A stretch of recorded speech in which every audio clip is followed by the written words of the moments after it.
time to unclamp the maple top.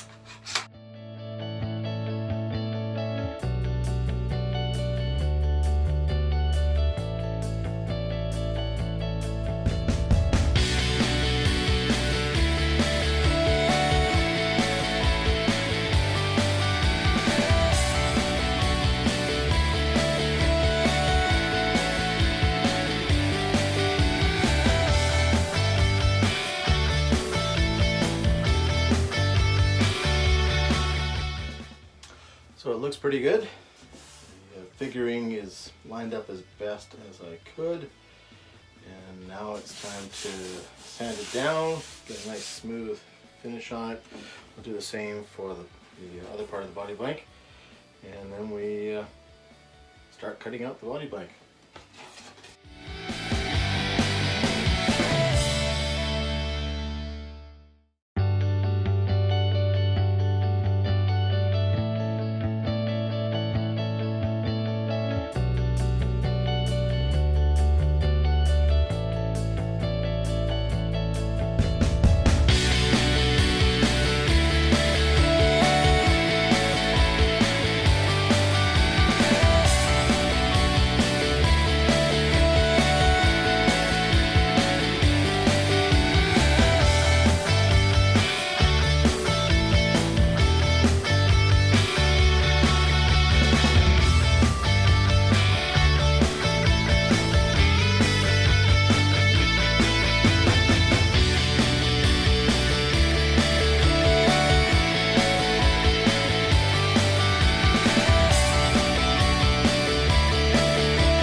Here we go with cutting out the body.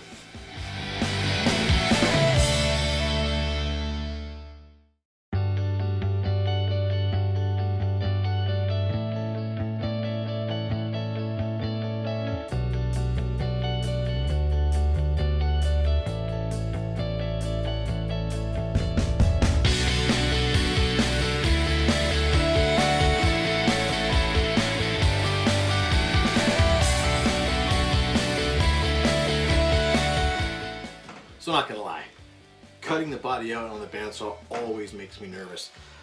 I know I want to get as close as possible to that line so that the router isn't having to take off too much material, but I also worry about going too far, especially around the bottom cutout and where the neck pocket is going to be. I think I did pretty good. There's a couple of spots where it's really close, but I haven't gone over. On average, there's probably about 2 to 3 millimeters protruding from the side, which would be perfect for when I run the router around it to get that classic telly body shape.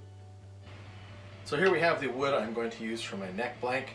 Originally I was thinking just a straightforward piece of Padook to make my neck, and then I came across a couple of these pieces in my little wood stack there, recognizing that alone neither of them really had enough width to make the neck blank, but when I put them together got more than enough space to build a neck. And then I also came across these little pieces that I was using for something else, these thin strips of maple and purple heart, and had enough to put together 5 of them with a maple purple heart maple combination, a sandwich, to put them together, clamp them in there, and make that little accent there.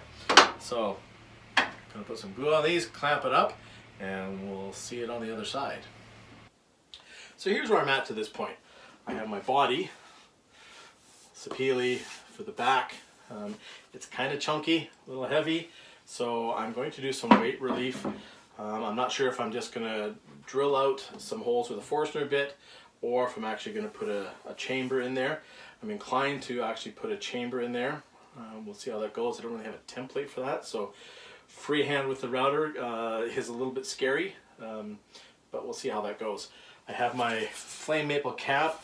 I really don't know if the iPhone camera will catch any of that flaming on there, but it looks really nice.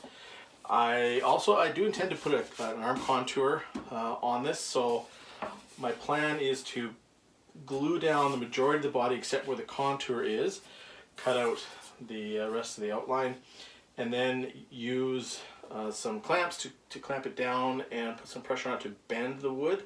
It is fairly flexible, so I don't think it'll have a problem with bending using perhaps some heat. I have some ideas around that, but pressure to bend the wood, get it to shape to that contour, and then get to the point where I can actually glue it down without it wanting to release back. Hopefully, that's the plan. I have my neck.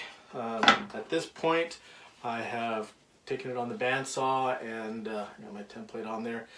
Cut it as close to the template as I can, of course without cutting the template, because that would not be good. I have to route out the truss rod cavity there, put that in. Then I'll need to put a radius on my fretboard, cut the fret slots, attach the fretboard, and then put in my frets, and then all that fun fret work. So that's where I'm at. We'll carry on with the neck.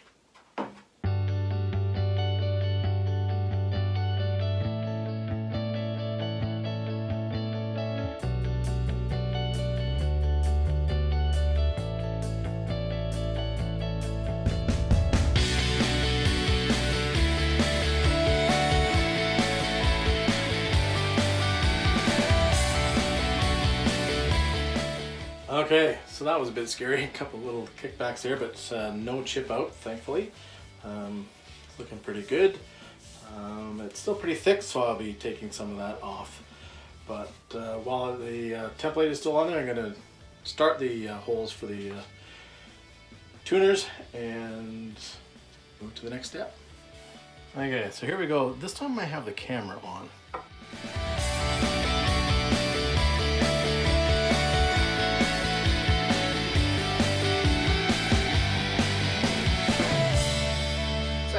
Through the planer, got it nice and smooth on the back and the front, and cleaned up the tuning holes, which will need to be drilled out to the proper size, but for now I've got the pilot holes in there, so they're located correctly. I'm really happy with the way this neck is turning out.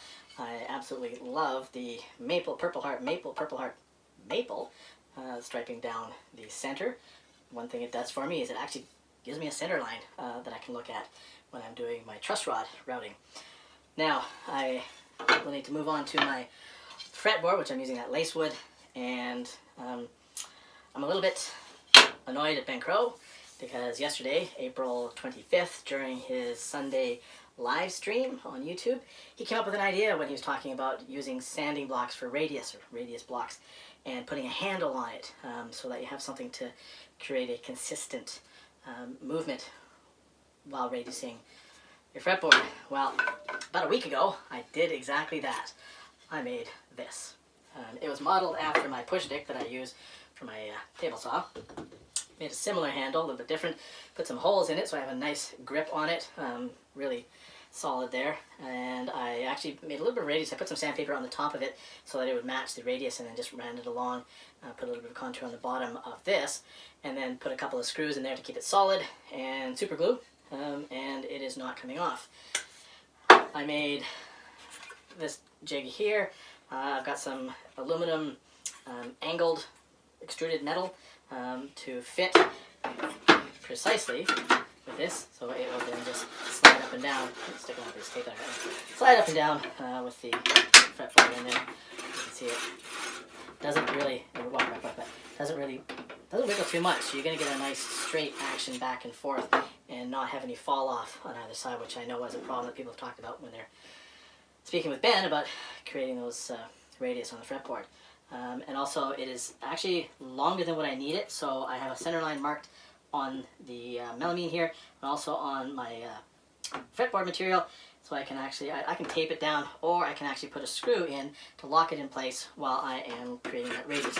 Now I do have a router bit that I will use to get the bulk of the fretboard material radius, and that's actually one that I got from SJE Tools in Australia.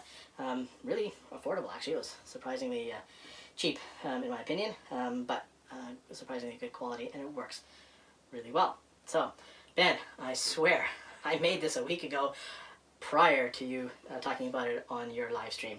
I have photo evidence with timestamps on it and witnesses. So, there you have it. I had a good idea.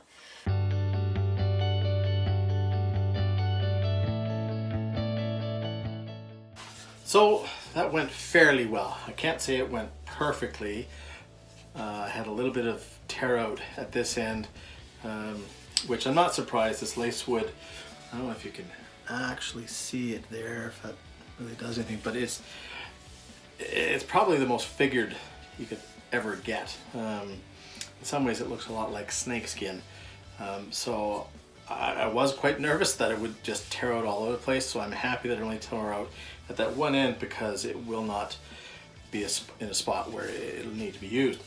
So now I need to put it into my sanding jig to do the rest of the work, but I really like having that tool because it's probably saves about an hour of pushing back and forth with all that sanding, especially when you work on a fretboard. We're typically using some really hard woods, and so that turned out pretty well. I don't know if you can actually see it. Maybe you can. There is a little bit of a shinier spot that you can see that, but it's right down the center, so I know that the contour is going right down the center, and the little block there will clean it up nicely. So I'm quite happy with that, and can't wait to see what it looks like when the final finish is put on it.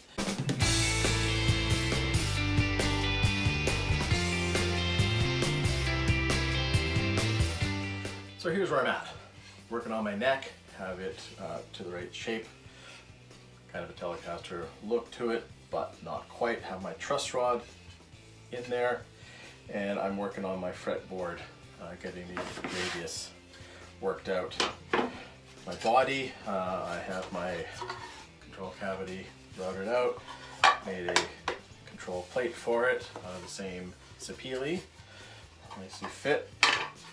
And I also routed out some relief, put some chambers in there, and I'm currently working on that arm contour.